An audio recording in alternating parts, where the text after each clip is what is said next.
Monday. It must be Monday. Though I couldn't tell you that because I have no idea what day of the week it is ever these days, do I? Oh yeah, all you folks who've been staying home working, what with the COVID situation. Well, I'm with you now. I'm not working right now because the old foot. I have no idea what day of the week it is to save my soul. But here we are, Monday night, 9:02 p.m. I'm getting messages all over the place here. People tuning in, people dropping out. No, what is that? Anyway, it doesn't matter. Not that kind of radio show, guys. Hey, it's not the radio, it's a podcast. It's the Toronto Beer Podcast with me, Chris Schreier, your buddy. The lace over my shoulder for my sweater. It's a little chilly in the office. It's getting to be that time of year. Office not in, no, it's insulated. It doesn't have any air. The nearest vents in the next room. Gets chilly in here. But I'm here and I'm going to drink some beer with you and we'll have a little chat. Oh, Instagram's changed the way they do this. That's how I wave now. Interesting. Live and learn. Hey, what do we got? Well, you know what? It's been a while, hasn't it? It's been a while because we haven't done a Godspeed beer in a while. Look at this beautiful picture if you're watching one of the videos. It looks like Settlers of Catan almost on this label. It also, the coloration, for some reason, the first time I saw it, I thought it looked a bit like pill, not capital, vitamin P, pardon me. Anyway, this is Kizuna. I'm not sure how hard you make that I, from Godspeed. They say this is their original Vermont-inspired IPA. And as you know, I'm a fan of the Godspeed, and I'm a fan of Hazy Boy IPAs. Now, it's interesting. I don't know if you recall a while back, a couple weeks, might have been last season. I can't remember. I was doing a New England IPA. I'm going to hold this up and pour it while I tell you this story. And I was like, oh, what was it? They used to, New England IPA is pretty much what they call it these days, but we used to call it something else. And of course, it was a Vermont style IPA because of the Alchemist in Vermont making Heady Topper and Focal Banger. Well, you know what? I gave this glass a good clean. It's still dirty. Just a lesson there, kids. Can't be too careful when it comes to rinsing out your glassware. Yeah, but because of that, Vermont IPA was also a name often given to this style. And that's what Godspeed's gone with here. Vermont inspired is their wording. And I'll tell you a little bit about that once we've had a sip. But you can see it's hazy. It's not chunky by any standards. And I mean, it's hazy in a vacuum, but compared to a lot of New England or Vermont style IPAs, this is on the clear side. Like you definitely couldn't read through it, but you can see shapes through it. And some of them are more akin to milk. Well, this one's not. So right out of the gate, I like a hazy boy, but I like to keep it in check a little. And this one's fitting that bill. Oh my gosh. So the nose on this is just bonkers. It's like really fruity, citrusy, sweet citruses, clementines, maybe pink grapefruit. And it's like peel and juice. It's both. You get both the oiliness and the citricness. But then there's also something that's definitely evergreen to it, like Simcoe. Could be probably some Simcoe in here. I haven't done too much reading on this one on purpose. I did read the story about how and when they anyway. And then I tapped out when I realized they were going to start talking about the beer. See, I'm pretty sure Simcoe, because there's a bit of it's not quite pine, but it's an evergreeny spruciness almost to it. With, just mountains of citrus. Like it's shocking how citrusy that smells. Anyway, let's have a sip. That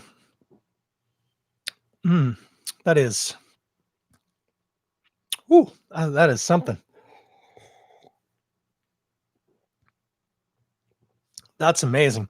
That tastes a lot like Alchemists, like Focal Banger, which I think we're talking the same alcohol range on that. It's not as big as Heady. Yeah, it's 5.8. So it's not a double IPA. It's an IPA. It definitely there's some malt to it, but before I forget to talk about that, it definitely a nice kind of clean barley, two-rowy kind of taste. Mm, maybe something a little bit more. Like maybe either they use Maris instead of two-row, like straight two-row, or there might be some sort of darker malt on there. There's a breadiness almost. Just a little bit more going on there than two-row, I think, but I'm not sure. And then, okay, so now we've dealt with that. Holy moly. It doesn't taste like it's been mixed with fruit juices, but it is fruity as. Very bitter. Not squeaky, not West Coast yet. It's not quite that level. But it is bitingly dry and bitter. And then a lot of citrus peel. On the nose, it was very juicy smelling as well as kind of oily, skinny. The taste is a lot more on the bitter side, with like grapefruit peel, lemon peel, orange for sure. And then there is juiciness, but it's not nearly as pronounced as the peel. And it isn't as I mean, it's not citric tasting at all. There's the finish has like a little tang to it, but it's not a tart at all. Flavor, but floral, maybe a little bit of little perfumey, but tons and tons and tons of fruit. Oranges for sure. Grapefruit, as mentioned, white and kind of pink, a little bit more like white, a little bit more bitter.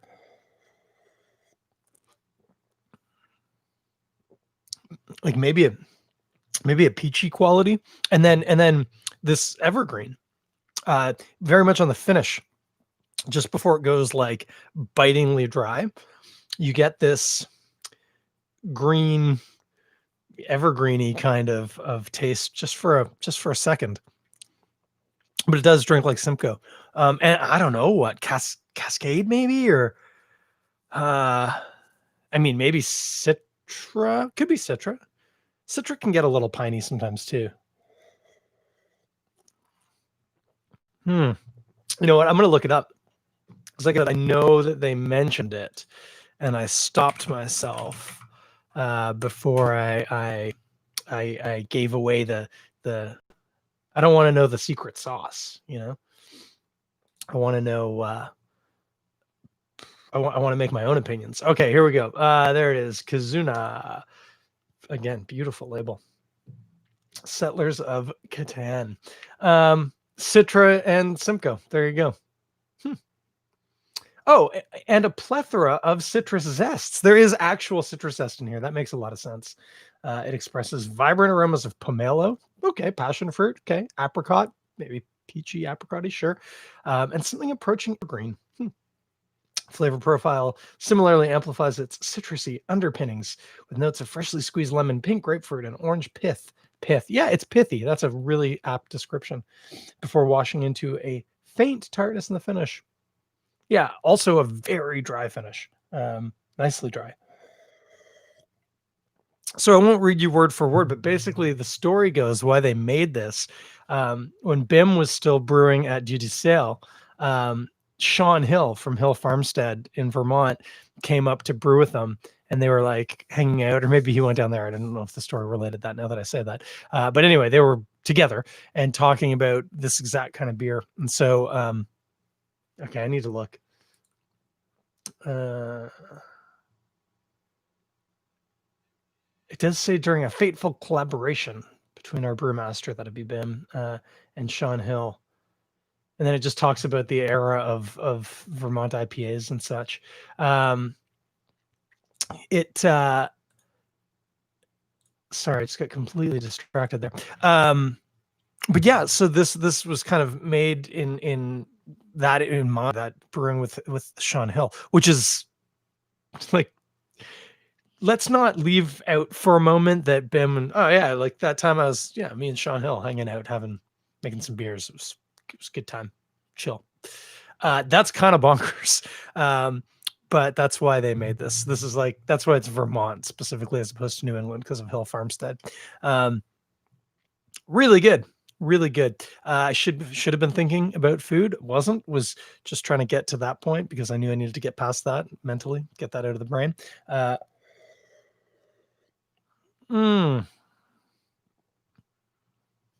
it is so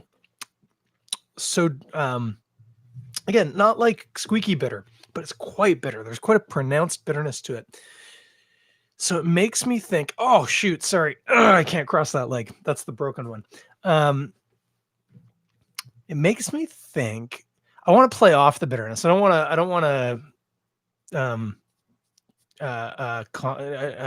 like compliment is the word I'm trying to come up with. Oh guys, I'm not on. I had a rough acupuncture session today. I want to contrast or juxtapose, not compare. Compliment. Oh, gosh. Okay, so thinking about food to go against this. I know last week I was talking about cheese. This doesn't go good with cheese because it's quite fatty, and the cheeses, of course, and the beer would cut through that. That'd be something. Similarly, I think that's the vein we're going to go in when we talk about food. Something rich, eh? Something rich. Well, we had no, that was wrong. That was wrong. I was going to say we had a really good dinner tonight, and that's kind of on my mind. It was a cream sauce with beautiful smoked, but the smoked salmon could be interesting. We have this really nice hot smoked salmon. If you think about the smoked salmon you got on your bagel, don't think about that. That's cold smoked salmon. It's also delicious, but this is different. This is salmon. It's quite a bit quicker. You normally will smoke it in just a few hours instead of like 2 days. Done at a higher temp. The salmon actually cooks a bit, and so it, the edges get a little crispified and stuff, and it gets quite a dark kind of hue to it. But then it's quite dry. You cool it. You can eat it hot right off the grill if you like, but you can also then cool it, vacuum seal it, which is how I got it. And it's quite flaky, quite firm, and quite dry, but very fatty, of course, because salmon's a very fatty fish, and very smoky and very sweet. See what I'm doing here? Salmon, people often will put a squeeze of citrus on top. Could you all see that? I just, in gesturing citrus on top with my hand in a crazy way, I hooked the lip of my cup, and I thankfully didn't dump much beer on me, but I did dump some beer on me. Enough that I'll probably have to get changed after this video. Erica, if you're still listening, I'll be an extra minute. No cleanup necessary. Just a few splashes landed on me. Anyway, I think that some hot smoked salmon, cold though, maybe on some crackers. So we're going to have some hot smoked salmon, flakes, fatty, smoky, a little sweet, with this guy, which is bitter and citrusy and a little evergreen. The only thing we're really missing here is sour, right? Like actual sour. You could, if you wanted to dry out a little bit more, have a little squeeze of like lemon juice or something on the salmon, which would then, that would be bringing that out in the beer. Everything else is just contrasts, but I think that could be really interesting. The one thing that I'd be a little bit worried about is the smoke there. I think it'd be fine, but some people might be a little off put by that. Smoke can be difficult to work with beers. The temptation, of course, is always just to go with a beer that has inherent smokiness to it, whether that's a beer made with smoked malts, which Godspeed's been doing a lot, as you know, because I've tasted them and talked about them, but I'm going to tell you a little bit about that in a minute. So either smoked malts or malts that aren't necessarily smoked but have a smoky quality, very darkly roasted ones. So you're coming alongside. What's the word I said earlier? You can contrast or you can complement. So yeah, you can use a complementary beer that way. But it's more difficult when you're contrasting. What do you hold against smoke? Like what works against smoke? And I think clean notes and citrusy notes definitely would be something, because they're very different. They kind of play off each other, I hope. So that's my thought. Hot smoked salmon with this beer. You heard it first here, kids. Hey, you know what I was just saying? Godspeed put out I think it was in their stories on Instagram, talking about how they have a couple of beers that they call Godspeed style. And like, what does that mean? And what it really comes down to is it's that at Godspeed, Bim and Bim's brewing staff, I'm sure he's not the only person interested in this, have been really playing a lot with smoked malts, using smoked malts in beers that wouldn't, by modern standards, typically have smoked malts in them. Their saison would be one of these examples. You know, it would be very unusual these days to have a saison made with a smoked malt.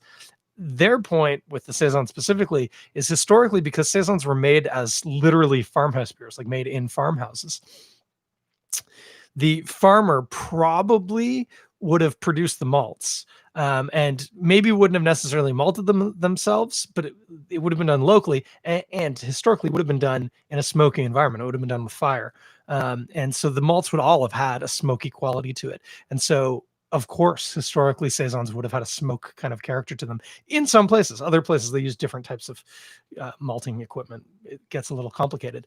But beyond that, they do it in a couple of other beer styles too. So they did a Helles style lager that also had smoked malts in it. Totally not the norm, but not unattractive. It was quite nice. Sometimes they use the smoke with a pretty notable smokiness, not ashtray levels, but like it's there for sure. Other times it's like just a whisper. And I like to think of it as like salt, that you can just add it to add a little bit more of everything, kind of elevates everything, you know?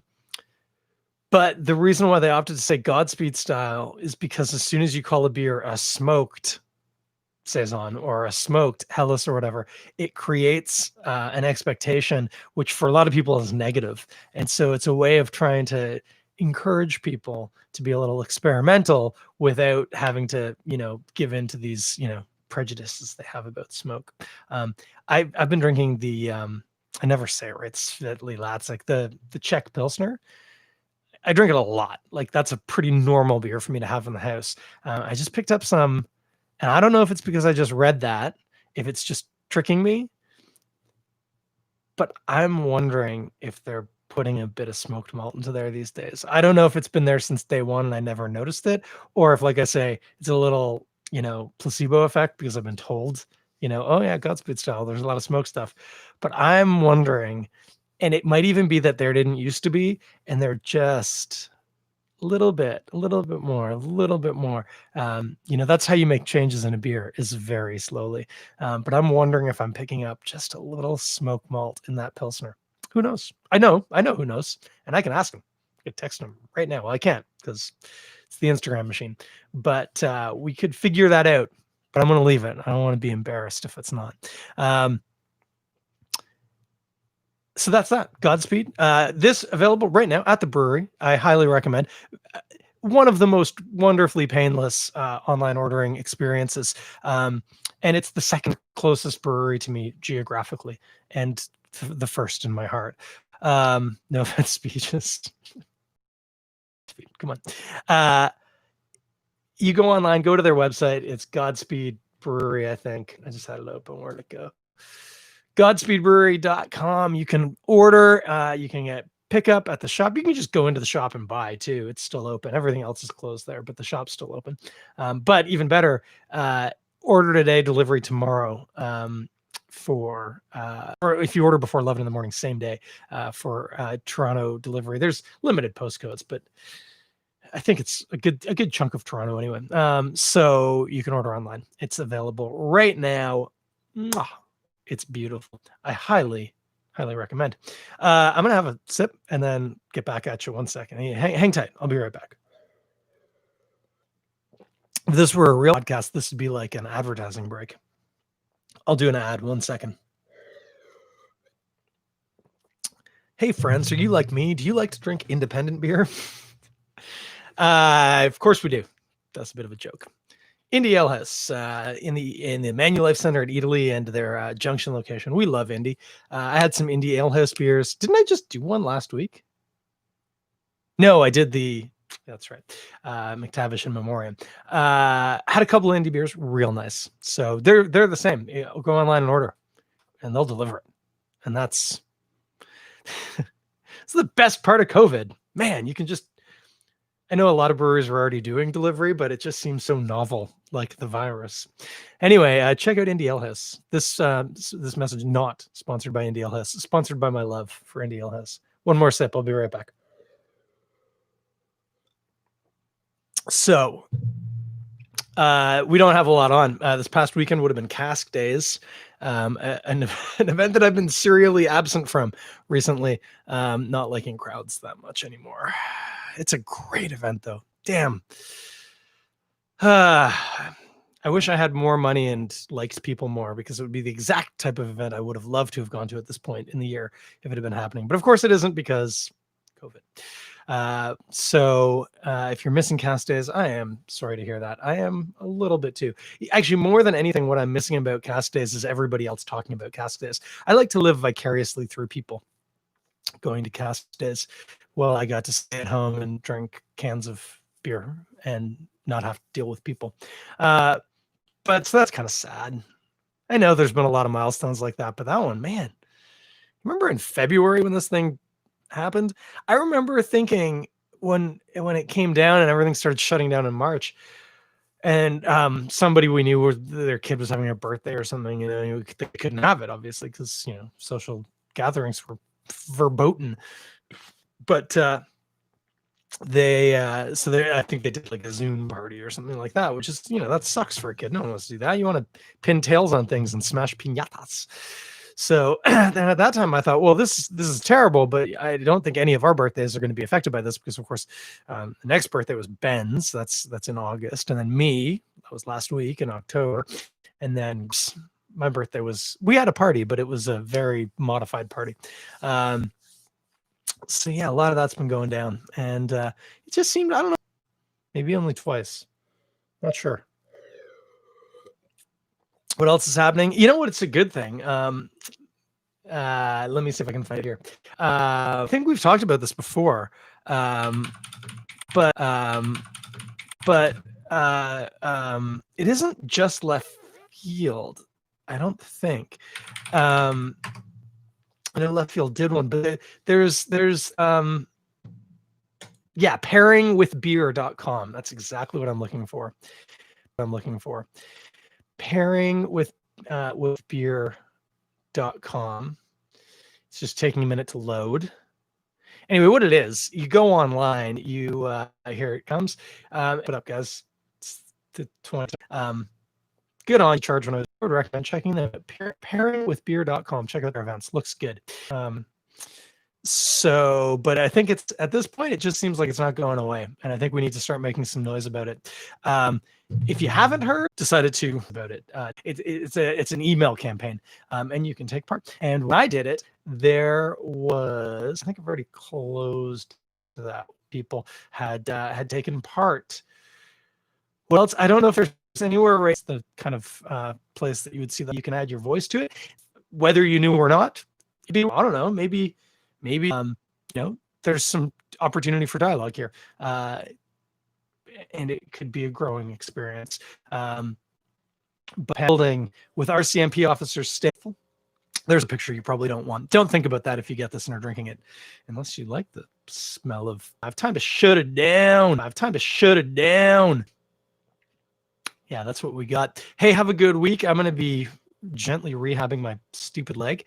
And next week, which I believe is after the clocks go back. I could be wrong about that. It doesn't impact this at all. Still sometime around 9. We'll talk at you